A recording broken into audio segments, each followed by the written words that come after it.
The 1990 World Cup in Italy survives in the collective memory through a lens of deep romanticism. It remains the tournament of the Noches Mágicas, the Magic Nights, scored by an operatic anthem that defines the era's cultural landscape. This chart tracks the evolution of scoring across World Cup history.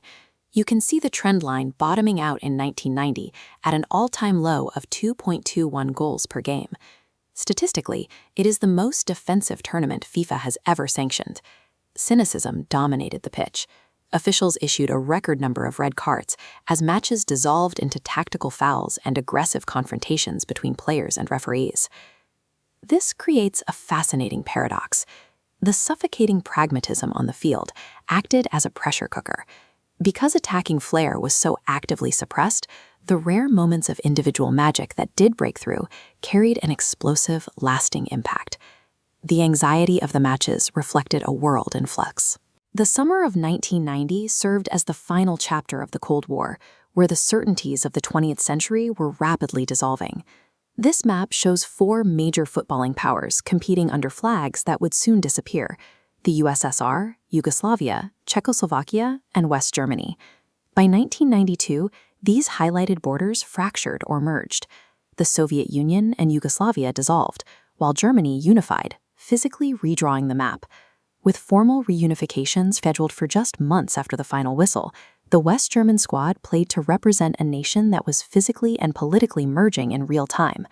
For teams like the Soviet Union or Yugoslavia, the national team was the only place their identity remained intact while their domestic political structures collapsed at home, turning every match into a high-stakes closing statement for a disappearing state. Driven by the fear of elimination, managers across the tournament prioritized impenetrable defensive blocks. The strategic goal was to neutralize the opponent's strengths rather than creating their own chances. The most effective method for killing momentum was a loophole in the laws of the game. Defenders routinely passed the ball backward to their goalkeeper, who could legally pick it up and hold it to waste time. As this tactical layout shows, a team in the lead could cycle the ball indefinitely. By repeatedly using the goalkeeper as a safe outlet, they could force attackers into exhausting, pointless sprints while the clock ran out. The opening match provided the only effective antidote to this negativity.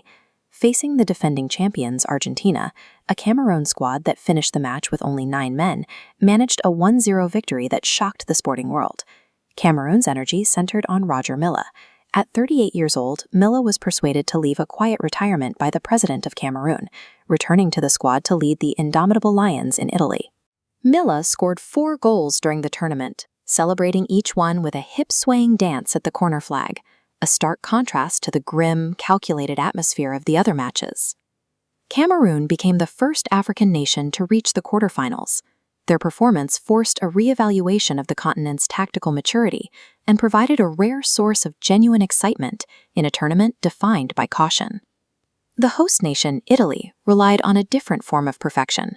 Goalkeeper Walter Zonta set an enduring World Cup record by playing 517 consecutive minutes without conceding a single goal. But while the defense was statistically flawless, the Italian attack struggled. To satisfy the home crowds in Rome and Milan, they needed a striker who could capitalize on the few half-chances their system created.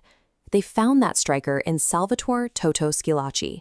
He began the summer as a late addition to the squad, expected to spend the entire month as a substitute behind established stars. This graphic shows Schillaci's meteoric output. He scored 6 goals in Italy, a tally that secured him both the Golden Boot as the top scorer and the Golden Ball as the tournament's best player. His wide-eyed, frantic celebrations mirrored the intense pressure felt by the host nation. He became the face of Italy's desperate search for a breakthrough in a defensive gridlock. During the knockout stages, attacking ambition disappeared. Teams treated the games as battles of attrition, focusing entirely on avoiding a single mistake. In the Argentina-Brazil match, Brazil's dominance is clear. They struck the goalpost 3 times. Yet Argentina advanced when a single, piercing run from an Inter Diego Maradona created the chance for the only goal of the game. That same match gave rise to the Escândalo del Bidon. The Brazilian squad alleged that Argentine trainers handed defender Branco a water bottle laced with tranquilizers during a break in play. Interpersonal tensions peaked when West Germany played the Netherlands. The The match saw double red cards after Dutch midfielder Frank Rijkaard repeatedly spat at German forward Rudi Völler. By the semifinals, the World Cup had moved past a display of skill. It had become a test of psychological stamina, where teams used every available dark art to survive the 90 minutes. Defensive setups made open play goals so rare that the penalty shootout became the defining mechanic of the tournament's late stages. A penalty shootout isolates the goalkeeper in a packed stadium. It reduces the entire match to a guessing game played at high speed from 12 yards away. This environment suited Sergio Goycochea.